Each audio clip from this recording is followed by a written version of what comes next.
بسم اللہ الرحمن الرحیم۔ حضرت ادریس علیہ السلام اللہ تعالیٰ کے تیسرے نبی تھے جو حضرت آدم علیہ السلام اور حضرت شیس علیہ السلام کے بعد نبوت کے جلیل القدر منصب پر فائز ہوئے۔ مورخین کے مطابق آپ کی ولادت بابل عراق یا مصر کے شہر منفیس یعنی منف میں ہوئی۔ آپ کا اصل نام اخنوخ تھا، جبکہ قرآن کریم اور احادیث مبارکہ میں آپ کو ادریس کے نام سے پکارا گیا۔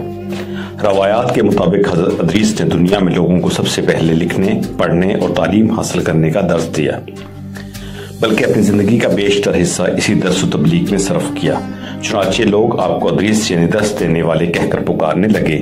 آپ کا حضرت شیس کی 5ویں پشت سے تعلق تھا اور آپ کا شرح نسب یوں ہے: ادریس بن یارد بن محلائل بن کنین بن انوش بن شیس بن آدم علیہ السلام۔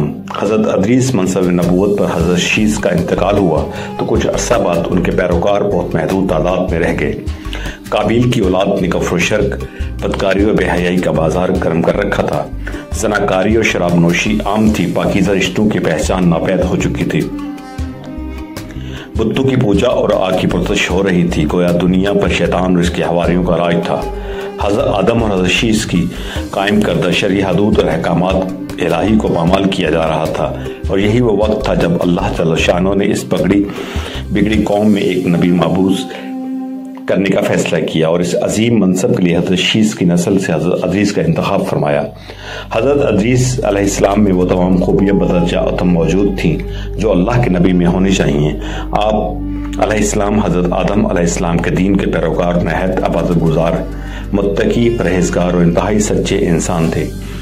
بابل سے مصر کی جانب ہجرت، نبوت کے منصب پر فائز ہوتے ہی آپ نے اپنی قوم کے بھٹکے ہوئے لوگوں میں وعظ و تبلیغ کا کام شروع کر دیا، لیکن راہ ہدایت کا یہ درس اور نیکی کی باتیں ان لوگوں کا بہت ناگوار گزرتی، چنانچہ وہ آپ علیہ السلام کا دشمن ہو گئے۔ آپ اور آپ کے پیروکاروں کو طرح طرح سے اذیتیں دینے لگے، یہاں تک کہ آپ نے ان کی ایذا رسانیوں سے تنگ آ کر بابل سے ہجرت کا ارادہ کر لیا اور اپنے پیروکاروں کو اپنے اس فیصلے سے مطلع فرمایا۔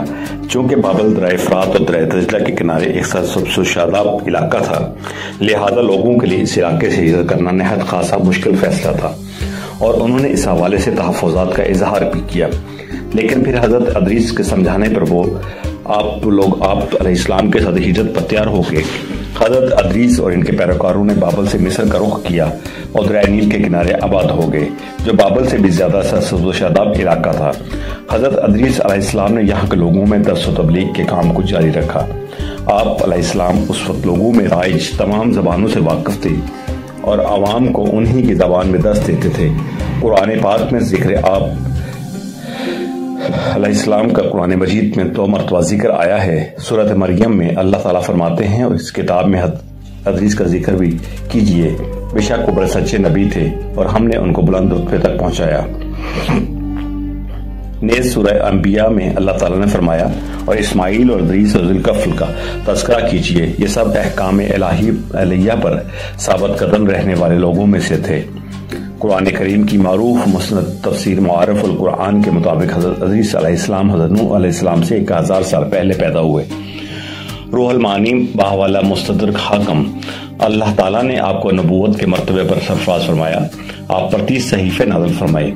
حضرت ادریس علیہ السلام وہ پہلے انسان تھے جنہیں علم نجوم اور حساب بطور معجزہ عطا کیے۔ نیز سب سے پہلے انہوں نے ہی قلم سے لکھنا اور کپڑا سینا ایجاد کیا۔ ان سے پہلے لوگ عموماً جانوروں کی کھال لباس کے طور پر استعمال کیا کرتے تھے۔ پھر یہ کہ سب سے پہلے ناپ تول کے طریقے بھی آپ علیہ السلام نے ہی متعارف کروائے، اور اسلحہ بھی آپ علیہ السلام کی ایجاد ہے۔ آپ نے اسلحہ تیار کر کے بنو قابیل سے جہاد کیا۔ علامہ ابن اسحاق کا کہنا ہے کہ دنیا کا سب سے پہلا شخص جس نے قلم سے لکھا حضرت ادریس علیہ السلام ہیں۔ معاویہ بن حکم سلمہ رضی اللہ تعالیٰ عنہ سے مروی ہے کہ انہوں نے حضور اکرم صلی اللہ علیہ وآلہ وسلم سے عمل کے بارے میں سوال کیا۔ یہ ایک ایسا علم ہے جس میں ریت پر مخصوص لکیریں کھینچ کر کچھ معلوم کیا جاتا ہے، تو رسول اکرم صلی اللہ علیہ وآلہ وسلم نے فرمایا، ایک پیغمبر تھے جنہوں نے یہ لکھا، لہذا جس شخص کا خط ان کے موافق ہو جائے تو اچھا ہے۔ علماء تفسیر فرماتے ہیں کہ پہلا شخص جس نے تبلیغ دین کے لیے وعظ و خطاب کا سلسلہ شروع کیا وہ حضرت ادریس علیہ السلام تھے۔ حضرت ادریس چوتھے آسمان پر ہلال بن سیار کہتے ہیں کہ حضرت ابن عباس رضی اللہ تعالی عنہ نے حضرت کعب سے پوچھا کہ قرآن پاک کی اس آیت وَرَفَعْنَا مَكَانًا عَلَيْهَا اور ہم نے ان کو اونچی جگہ اٹھا لیا کا کیا مطلب ہے؟ تو حضرت کعب رضی اللہ نے فرمایا اللہ عز و جل نے حضرت ادریس کی طرف وحی بھیجی کہ میں تمہیں ہر روز تمام بنی آدم کے اعمال کے برابر درجات دیتا ہوں، اس سے مراد اس زمانے کے تمام بنی آدم ہیں۔ تو حضرت ادریس نے چاہا کہ پھر تو اعمال میں اور بھی اضافہ ہونا چاہیے، لہٰذا جب ان کے پاس فرشتے آئے تو انہوں نے وہ وحی کا ذکر کرتے ہوئے کہا کہ میں چاہتا ہوں کہ ملک الموت سے بات کروں اور پوچھوں کہ کب تک میری زندگی باقی ہے۔ فرشتے نے حضرت ادریس علیہ السلام کو اپنے پروں پر اٹھایا اور انہیں لے کر آسمان کی طرف بلند ہو گئے۔ جب وہ چوتھے آسمان پر پہنچے تو ان کی ملک الموت سے ملاقات ہوئی جو نیچے اتر رہے تھے۔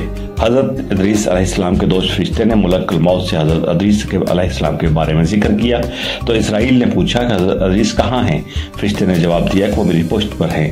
اس پر ملک الموت نے حیرت کا اظہار کرتے ہوئے کہا کہ وہ تعجب ہے، مجھے پروردگار کی طرف سے کہہ کر بھیجا گیا کہ حضرت ادریس کی روح چوتھے آسمان پر قبض کر لو، تو میں نے سوچا کہ وہ تو زمین پر ہیں، ان کی روح چوتھے آسمان پر کیسے قبض کروں؟ ابھی اسی سوچ بچار میں تھا کہ وہ زمین پر اتر رہا تھا کہ تم انہیں لے کر چوتھے آسمان پر آگے۔ پھر ملک الموت نے ان کی روح قبض کر لی۔ ابن ابی حاتم نے بھی اس آیت کی تفسیر کے ذیل میں اس حدیث کو ذکر کرتے ہوئے یہ اضافہ کیا کہ حضرت ادریس نے فرشتے سے کہا کہ ملک الموت سے میرے بارے میں سوال کرو کہ میری عمر کتنی باقی رہ گئی ہے، جبکہ حضرت ادریس علیہ السلام فرشتے کے ساتھ ہی تھے۔ فرشتے کے سوال پر ملک الموت نے کہا جب تک میں انہیں دیکھ نہ لوں اس وقت تک کچھ نہیں بتا سکتا۔ پھر ملک الموت نے حضرت ادریس کو دیکھ لیا تو فرشتے سے کہا کہ اب مجھ سے ایسے شخص کے بارے میں سوال کر رہے ہیں جس کی زندگی پر جھپنے سے زیادہ نہیں ہوئی۔ پھر فرشتے نے پر کے نیچے حضرت ادریس کو دیکھا تو ان کی وفات ہو چکی تھی۔ جنت اور دوزخ کی سیر روضۃ الاصفیاء کے مصنف تحریر کرتے ہیں کہ حضرت ادریس علیہ السلام کے سے اللہ تعالیٰ کی حمد و ثنا اور عبادت میں مصروف رہتے تھے اور فرشتوں میں نہایت محبت و عقیدت و احترام کی نظر سے دیکھے جاتے تھے۔ فرشتے ان کے پاس آتے اور ان کی صحبت میں بیٹھا کرتے تھے۔ چنانچہ ایک مرتبہ حضرت اسرائیل بھی اللہ تعالیٰ سے اجازت لے کر آئے اور انسانی شکل میں بہت دیر تک ان کی صحبت میں حاضر رہے۔ حضرت ادریس کو جب معلوم ہوا کہ یہ کوئی انسان نہیں بلکہ حضرت اسرائیل ہیں تو روح قبض کرنے کی خدمت پر مامور ہیں، تو آپ نے ان سے فرمایا کہ میرا دل چاہتا ہے کہ تم مجھے موت کا ذائقہ چکھا دو۔ اس وقت حضرت اسرائیل نے اللہ تعالیٰ کی اجازت سے ان کی روح نکالی اور پھر واپس کر دی۔ اس کے بعد حضرت ادریس نے ان سے فرمایا کہ میرا دل چاہتا ہے کہ میں جنت و دوزخ دیکھوں۔ چنانچہ حضرت اسرائیل نے اللہ تعالیٰ سے اجازت لے کر انہیں دوزخ دکھائی۔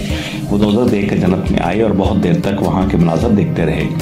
آخر حضرت اسرائیل نے عرض کیا کہ وہ اب واپس تشریف لے چلیے، مگر حضرت ادریس نے جواب دیا کہ میں جب تک جنت و دوزخ کو پیدا کرنے والا مجھے یہاں سے جانے کا حکم نہیں دے گا تو اس وقت تک یہاں سے نہیں جاؤں گا۔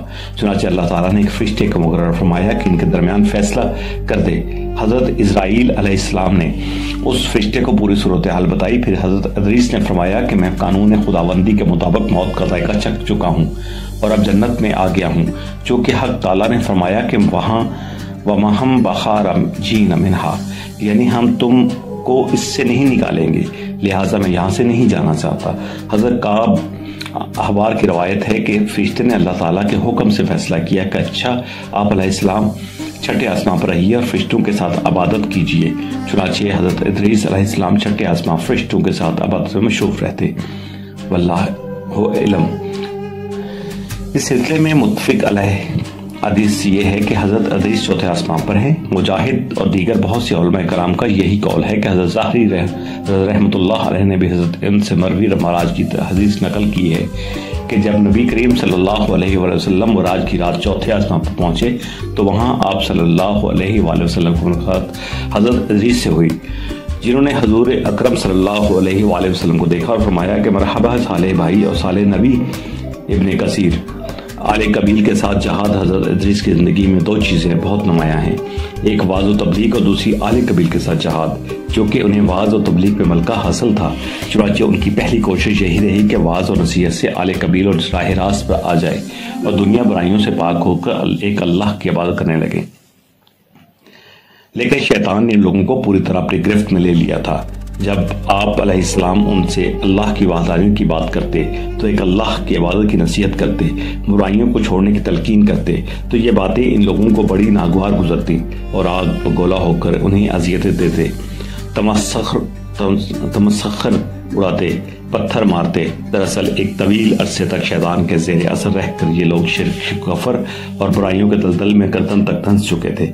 دنیا واضح طور پر دو گروپوں میں تقسیم ہو چکی تھی، ایک شیطان کے پیروکار اور دوسرے اللہ رب کائنات کے ماننے والے۔ حضرت ادریس علیہ السلام اس صورتحال پر بڑے دل گرفتہ اور پریشان رہا کرتے تھے۔ آپ نے لاکھ کوشش کی کہ کسی تبلیغ کے ذریعے لوگوں کو راہ راست پر لایا جا سکے، لیکن جب کوئی صورت نظر نہ آئی تو انہوں نے اللہ تعالیٰ کے حکم سے ان لوگوں کے خلاف جہاد کا فیصلہ کیا۔ انہوں نے اللہ اور اس کے پیغمبر پر ایمان رکھنے والے نوجوانوں کی ایک جماعت کے ساتھ اہل قبیل کے ساتھ جہاد کیا، جس میں اللہ تعالیٰ نے انہیں کامیابی عطا فرمائی اور بہت سے لوگ دین حق کی جانب راغب ہو گئے۔